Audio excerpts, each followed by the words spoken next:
What up, you little goobers? We have some more drama from Bebe. He just can't help himself. He just keeps tweeting very, very, very dumb and misguided things. And that's what we're going to be talking about today. So here's the tweet, and we're going to get into this in just a second. But I need to give you guys some context for this tweet here. So if you guys weren't aware, a few days ago, Riot announced that 530 roles globally are being eliminated, which represents about 11% of Rioters. So that means those people are going to be let go. So terrible, terrible news for all the people impacted. Obviously, they have to find a new job. That's very stressful. They do have a 6-month severance. I did read the severance details. It is shared right here. So that is terrible, terrible, terrible news. And that just happened just a few days ago. So why is this happening? So Riot is kind of tightening up their budget to the core experience, what they think are the core experience, the core gameplay experience, the core products of Riot Games, which is League of Legends, Valorant, TFT, and Wild Rift. Most of the cuts in these cutbacks are coming from Legends of Runeterra, which are scaling back, and it seems like they're going to be putting it on maintenance mode. There is going to be an announcement soon if they haven't done it already, but it does seem like that game is kind of going into maintenance mode. And then also Riot Forge is being shut down. And then some secondary, like tertiary roles have been eliminated to tighten up the budget. Like, for example, the producer of the Dive podcast, the League of Legends, the LCS podcast, the producer for that has been let go. So that was basically the announcement here. But if you're looking at this announcement from a pure TFT perspective, this was a positive announcement for TFT. Now, obviously, terrible news, you know. Not trying to be insensitive to the people impacted, but if you're just looking at it from a TFT perspective, TFT has now been recognized as one of the core games of Riot, as they should, along with League of Legends, Valorant, and Wild Rift. Now, if you're like, Wild Rift is a very financially successful game, despite whether or not you enjoy it or whatever. It makes, it's a mobile game, sells skins, they have exclusives. Just do the math. This is a very, very successful game for Riot. So TFT has been here. And if you guys have, like, even if you, and TFT Open is directly referenced in here as one of like the core experiences that they want to recreate in the future. It's listed alongside with Arcane, KDA, World Finals, and Val Champions. So like, obviously TFT is being recognized as a core experience, and the new things they've been doing with TFT, Riot is very happy with and are going to invest more in the future. That's how this article reads directly from Riot. And even if you didn't read this article, if you've been paying any attention to the TFT space over the past 2 to 3 years, you would know that the TFT has been growing. The investment from Riot has been growing. It's been increasing every year. TFT started out with like 5 to 10 people working on it when it first started, and now there's over 100 people working on it, I believe. They have their own building on the Riot campus, and we just had our biggest live event last month.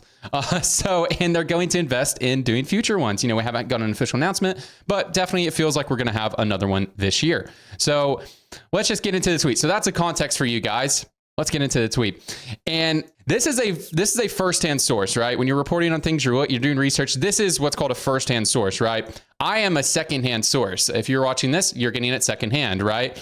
And this is also a secondhand source. Just before we even read the tweet, Bebe references a CNN article about esports. Okay, so this is also a secondhand source, but it's an outside secondhand source. If you're going to get a secondhand source, at least have it be someone within the space, maybe an esports journalist, maybe someone like me or someone else who reports on stuff, I guess. Now, I'm not a journalist or whatever. I'm just an idiot with a microphone and a camera, but I obviously understand the TFT space. I'm very deeply involved in TFT in the Riot space. I have been for 10 years. So this is very like weird boomer behavior to reference a CNN article. Very strange. But that's, anyways, let's just get into the tweet. So 11% of Riot workers laid off. This was foreseeable. TFT, 1, wasted so much money on unneeded events for years globally. 2, ignored Asian market / community feedback for years, which is more than 60% of their revenue. 3, poor marketing and no accountability mindset for mistakes. Riot Games did a genius job with LOL and Valorant, and honestly, Valorant's marketing is still insanely good. But I guess Riot is stuck with a really bad movie sequel in TFT and LOL like Little Mermaid 2. Okay, so let's go into each point here. This was foreseeable. TFT. 1, wasted so much money on unneeded events for years globally. What events are you talking about? Majority of the biggest TFT events have all been online. Those are the cheapest tournaments to run. Now, some of the In the Asian markets, like the Chinese folks, the competitors, they'll be in person. I think some of the Korean competitors will be in person, or they have access to a studio if they want to use it. But like Worlds has been online. Most of our big tournaments have been online. Those are the cheapest Those are the cheapest events to run.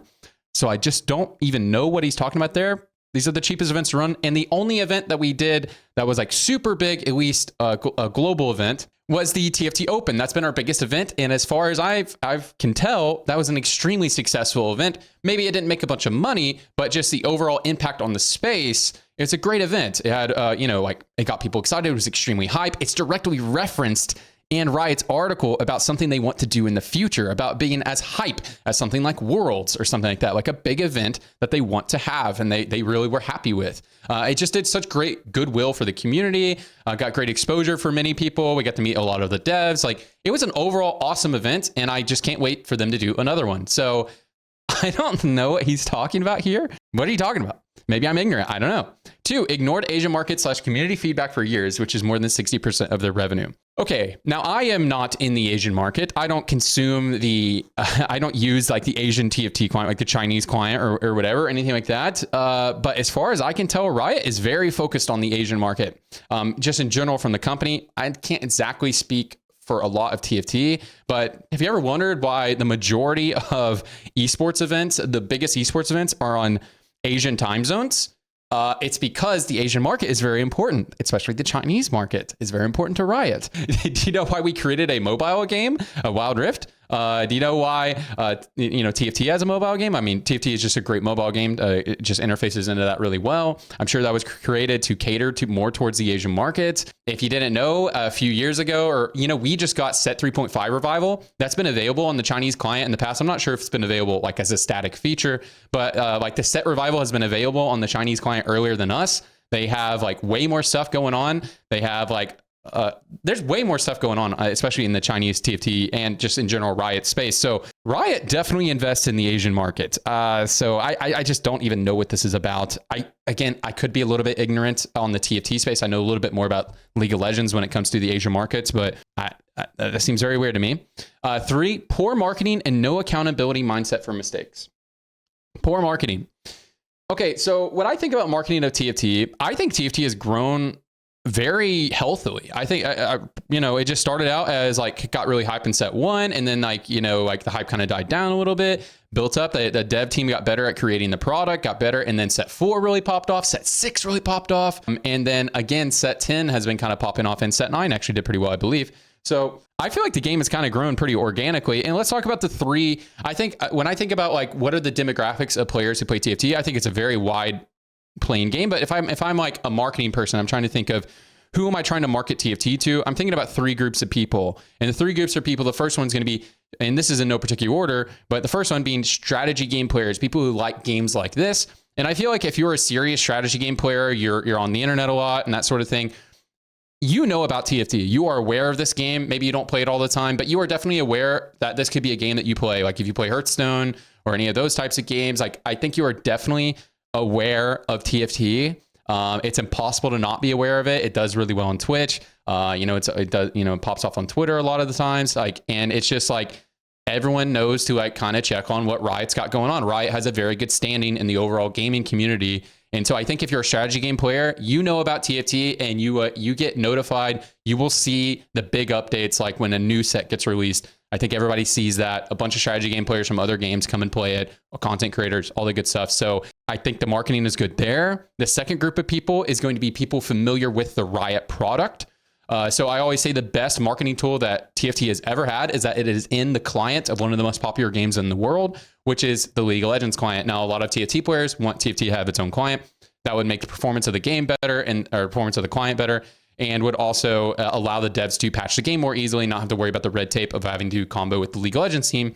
Like that would be great. But the best marketing tool ever is that like when you log into League of Legends and a new set releases, you'll see it on the home screen. Like, hey, try Set 10. Like when you try to queue up a match, TFT is featured. You see the Set 3.5 Revival there. You see the cosmetics featured in the store. So I think that's like one of the best marketing tools. And if you are familiar with the Riot client, or if you're familiar with the Riot product that they make, Valorant, whatever, like you get exposed to TFT. Just think about last year, we had our set reveal, our set announcement, the music video at World Finals. So the product is definitely getting recommended to that group of people as well. If you are familiar with the Riot client, you are familiar with Riot, you know about TFT, and you know, maybe you haven't tried it yet, but that's up to you. Like, you definitely are getting exposed to it and are known that it's a cool thing going on here. And then the third group of people I would say would be like more casual gamers, people who like cute things. I dare to say e-girls, you know, people who like the little chibis and all this stuff. There's a lot of cute stuff in TFT, a lot of cool cosmetics. And I think that's promoted as well as it could be, promoted on all their socials, promoted in the client. I mean, like, where are we going to be marketing this stuff to? Like, I don't know, we're going to be putting it on park benches. I don't know. Like, League of Legends has started to do some in-person stuff. Like, I see it on Coca-Cola cans sometimes. But like, I just don't think that's your market. Your market is people who are online on the internet. And I think if we're trying to create products for them and trying to market to those people, I think TFT is doing a pretty good job and has been slowly growing over the years, and peaks when the game is really cool, like set 6, set 4, beginning of set 10. Like, I really think the game has been marketing well to those groups.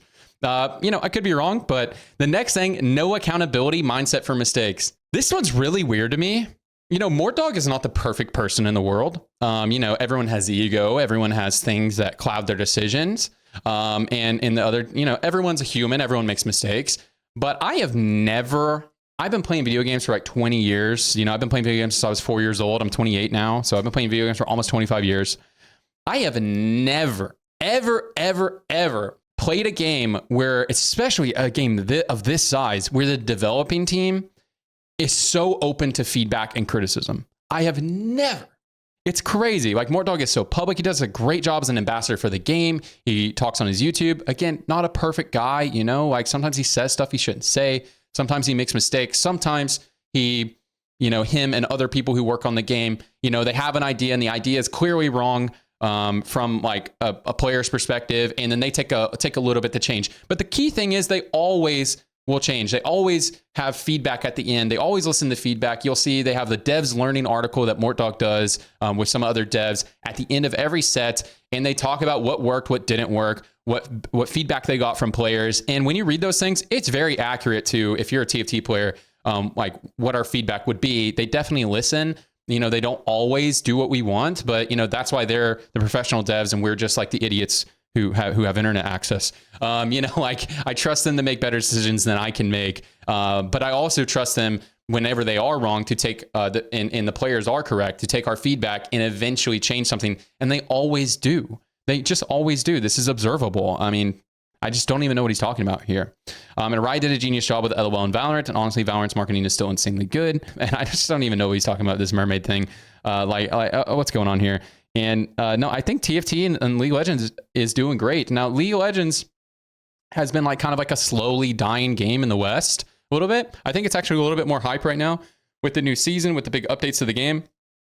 Look, there's something that you, I can't remember the exact technical term, but you kind of hit like market capacity sometimes. So like, everyone knows about League of Legends. If you've like been a serious PC gamer, everyone knows about League of Legends, and everyone has almost everyone has played League of Legends. And like, I feel like most people have like played League of Legends seriously, like played it like for like several months or played like 100 matches or something at least. And, you know, you just kind of hit like a market capacity of everyone has tried the game. And so the game is like slowly dying in the West, but still one of the most popular games in the West, and especially in Asia markets. So like, I just think they've hit capacity. Everyone knows about the game, but I think a lot of people even came back to the new season. I've been playing a little bit of the new season. I haven't really played League seriously in about 4 years, but I've been playing the new season. It's been pretty fun. So I just don't know what's going on here. Like I don't know. So in synopsis, like, this is incredibly insensitive. Obviously, these people got let go a few days ago, and then he's basically just saying this was foreseeable because you guys did a bad job. The layoffs were not because people did a bad job, especially in TFT. Like, TFT has been named as one of the shining spots in Riot. Like one of the gyms, you know, these people were let go, not because of poor performance. It's just, you know, companies grow and evolve and change. And especially like when companies are first like growing and they have infinite growth, and then they kind of reach their market cap a little bit, they have to start dialing things in. And so that's essentially what Riot's doing. They're just dialing their stuff in. You know, Legends of Runeterra wasn't super successful, so they're cutting it down. The Riot Forge games weren't super successful, so they're cutting them down. It's not like those people did a bad job. You play Legends of Runeterra, the game is very smooth. The artwork is great. The lore building done in that game is great. The people who work on it are very passionate and do a great job. Just people didn't play the game. And, you know, that's why this stuff is being cut down. It's not because these people were bad at their jobs. It's just Riot is restructuring their budget and tightening it up. So, like, this whole thing is just, like, really insensitive. And it's just wrong. Like, it's one thing to, like, be correct and insensitive. Like, you know, all right, hey, this was not the time, but you got a point. But it's another thing to just be like fucking wrong, just flat out wrong, provably wrong. Like, just, you could directly reference the firsthand source. And if you just understand the space at all, if you've been paying attention at all, you would know that this is just wrong. So it's one thing to be correct and distasteful. It's another thing to be wrong and distasteful. So, like, what the fuck is happening here? What is going on? So the last thing I'll say about this, and we'll kind of go into some of the replies here, because I think Frodan kind of sums up my thoughts a little bit here very well. So I'll read his little tweet here in a second. But like, I don't. Let's just read his tweet. So, Bebe, this is misguided and highly insensitive. It's bigger and deeper than that. People lost their livelihoods despite doing a great job. It's like blaming Korean creators such as yourself for Twitch Korea shutting down despite because you didn't sell enough subs or run ads. Yeah, it's just what it is. The games that Legend of Runeterra, Riot Forge doesn't make enough money. They got to cut it back. They're tightening up their budget so they can do bigger experiences within TFT in these other games. So the last thing I'll say here is, like, I'm gonna acknowledge that, like, maybe this is like a brand move for Bebe. Like, maybe he's trying to play 4D chess, but if he's playing 4D chess, he's playing it really bad. Because, like, when you want to say, like, I'm just coming from the perspective of maybe he's doing this to, like, play heel. Like, you know, he's trying to be a villain, you know, to get attention. Obviously, he got a lot of attention, 600,000 views right here. But when you're playing the villain, you gotta give something for people to chew on. You know, when someone like Andrew Tate, right, he gives people something to chew on. Now he's not super popular anymore. I'm not a Tate head, by the way, guys. I'm not an idiot. But yeah, it gives people something to chew on, which, because he's a scam artist, he knows how to do it, which is where, you know, like, he says something that, like, is kind of smart, and you're like, oh, okay, that's a good point. Like, hey, every man should exercise. Very true. It will make you happier. Will, you know, make your body stronger. Will make you mentally more clear. Will make you more successful in other aspects of your life. And then he just says some, like, really, you know, incorrect bullshit and stuff that'll, like, get people really angry or get people really, like, galvanize and get really on it. Like, you got to give people something to chew on, or you just make your reputation, you just throw your reputation in the tank, and eventually no one will even care what you have to say. Like, no one will care at all, because you're not giving them anything to chew on. You're not giving people anything to be like, oh, hey, well, Blood's got a point. And so if he's playing 4D chess, he's playing it very poorly. Now, we're talking about him now, but if he keeps behaving like this, like, no one will care what he has to say in the future, and he'll just become this person who just says random shit for engagement. I don't know. Now, I don't know if that's what he's doing, but if he is doing that, I think he's doing it poorly. We're talking about him today, but eventually we won't be talking about him anymore if he keeps doing this. So there's that. Last thing I'll say about Bebe is I've been a fan of Bebe for a long time. I credit him for, I really modeled my playstyle after him in set 4. I used to watch him a lot. And I don't think Bebe is a bad dude. I don't think he's a bad guy. I just think he needs to get off the internet for a bit. And if he's trying to do this 4D chess stuff, probably get better at it if you're going to be playing this game. If you're not playing this game, you know, the content game, and trying to do this villain thing, then, like, just get off the internet, man. Like, do some yoga. I don't know, talk to somebody, like, because you are just, like, so, I don't know, you're just coming off very narcissistic, very self-centered. And Bebe has, you know, I'm not an armchair psychologist. I'm just saying how I've experienced Bebe. But Bebe has always struck me as someone who has a very high opinion of themselves. I mean, who puts in their Twitter bio when you're just a fucking TFT player that you're a philosophist? Like, you're a philosopher? Like, man, I study philosophy too, man. I read the meditations. I've been very into stoicism and stuff like that. But I would not sit here and pretend that I'm a philosopher. I'm just an idiot on the internet. And so is Bebe. And everyone's an idiot on the internet, unless you're, like, I don't know, like Noam Chomsky or some shit. Like what's going on here? Anyways, that's all I got for you guys. Those are my thoughts. What do you guys think about this? Is Bebe right? I'd be very shocked if any of you guys thought that, but he's not. But you can think that if you like. Anyways, appreciate you guys, and I'll see you on the next one.